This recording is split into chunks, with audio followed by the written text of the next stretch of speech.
Hi guys, welcome back to my channel all in one. അപ്പോൾ എല്ലാവർക്കും പുതിയൊരു വീഡിയോയിലേക്ക് സ്വാഗതം. അപ്പോൾ ഞാൻ ഇന്നിവിടെ ഉണ്ണിയപ്പത്തിൻ്റെ റെസിപ്പി ആയിട്ടാണ് കേട്ടോ വന്നത്. അപ്പോൾ കഴിഞ്ഞ ദിവസം നമ്മൾ ഓൺലൈനിൽ നിന്ന് ഒരു ഉണ്ണിയപ്പത്തിൻ്റെ ചട്ടി ഓർഡർ ചെയ്തിട്ടുണ്ടായിരുന്നു. നമ്മളൊന്ന് പരീക്ഷിച്ച് നോക്കിയിട്ടോ. അപ്പോൾ എല്ലാവർക്കും വീഡിയോയിലേക്ക് സ്വാഗതം. ഉണ്ണിയപ്പം തയ്യാറാക്കാനായിട്ട് പച്ചരി വെള്ളത്തിലിട്ട് വെച്ചിട്ടുണ്ട്. പിന്നെ ഇതിലേക്ക് ആവശ്യമായതാണ് ശർക്കര. അപ്പോൾ ശർക്കര വെള്ളത്തിലിട്ട് നല്ലതുപോലെ തിളപ്പിച്ച് അലിയിപ്പിച്ച് എടുത്തിട്ടുണ്ട് കേട്ടോ. നമുക്കതിനൊന്ന് അരിച്ചു മാറ്റി വയ്ക്കാം. ഇനി ഉണ്ണിയപ്പം തയ്യാറാക്കാനുള്ള മാവ് റെഡിയാക്കാൻ പോവാണ്. അതിനായിട്ട് മിക്സി ജാറിലേക്ക് അരിയും ശർക്കരയും 2 പഴവും കൂടി ഇട്ട് കൊടുക്കുന്നുണ്ട്. നല്ലതുപോലെ ഒന്ന് അടിച്ചെടുക്കാം. ശേഷം അത് നമ്മൾക്കൊരു പാത്രത്തിലേക്ക് മാറ്റി വയ്ക്കാം കേട്ടോ. ഈ റെഡിയാക്കി വെച്ചിരിക്കുന്ന മാവിലേക്ക് കുറച്ച് എള്ള് കൂടി ചേർത്ത് കൊടുക്കുന്നുണ്ട്.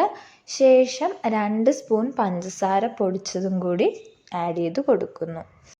ഇനി ഇതിലേക്ക് കുറച്ച് ഏലക്ക പൊടിച്ചതും അതുപോലെ തന്നെ കുറച്ച് ഉപ്പ് കൂടി ആഡ് ചെയ്ത് കൊടുക്കുന്നുണ്ട്.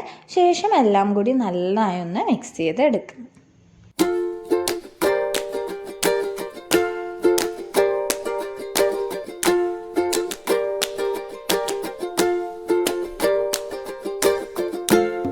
അപ്പോൾ ഇത്രയായി കഴിഞ്ഞാൽ നമ്മുടെ മാവിനി പുളിക്കാൻ വേണ്ടിയിട്ട് ഒരു 6 മണിക്കൂറത്തേന് മാറ്റി വയ്ക്കുന്നുണ്ട്.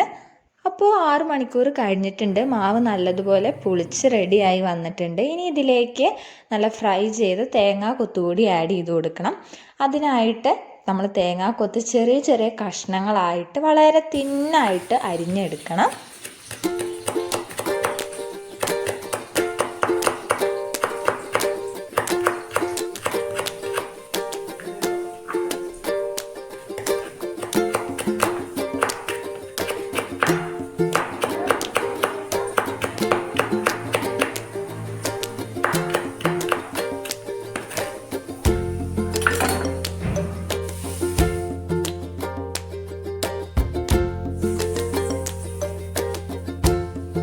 തേങ്ങാക്കൊത്ത് വറുത്തെടുക്കാനായിട്ട് 2 ടേബിൾ സ്പൂൺ അളവിൽ നെയ്യ് പാനിലേക്ക് ഒഴിച്ചു കൊടുക്കുന്നുണ്ട്.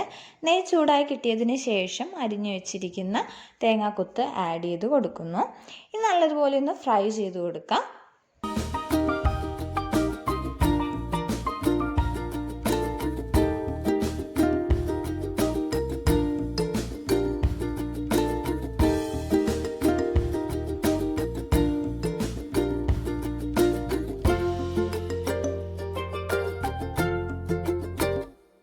ഇനി റെഡിയാക്കി വെച്ച മാവിലേക്ക് ഫ്രൈ ചെയ്തെടുത്ത തേങ്ങാക്കൊത്ത് കൂടി ആഡ് ചെയ്ത് കൊടുക്കാം. ശേഷം എല്ലാം ഒന്ന് നല്ലതുപോലെ മിക്സ് ചെയ്യുന്നുണ്ട്.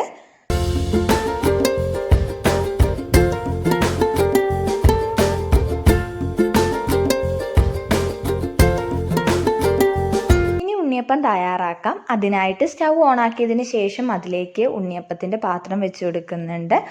ഇനി ഇതിലേക്ക് കോക്കനട്ട് ഓയിൽ ഒഴിച്ചു കൊടുക്കാം. ഓയിലൊന്ന് ചൂടായി കിട്ടിയതിന് ശേഷം മാവ് ഒഴിച്ചു കൊടുക്കുന്നുണ്ട്.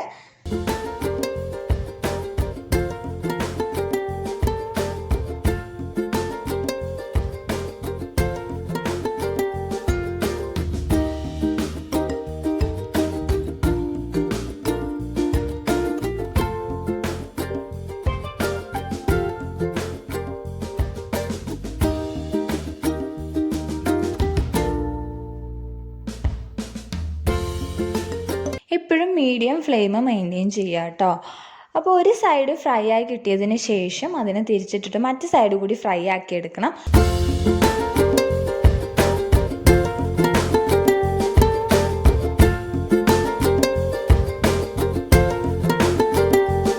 സൈഡും ഫ്രൈ ആയി കിട്ടിയിട്ടുണ്ട്. ഇനി നമുക്കതിനെ എണ്ണയിൽ നിന്ന് കോരി വേറൊരു പാത്രത്തിലേക്ക് മാറ്റാം. ഉണ്ണിയപ്പം റെഡിയായി കിട്ടിയിട്ടുണ്ട്. അപ്പോൾ വളരെ എളുപ്പത്തിൽ തയ്യാറാക്കാൻ പറ്റിയൊരു റെസിപ്പിയാണ് അല്ലേ.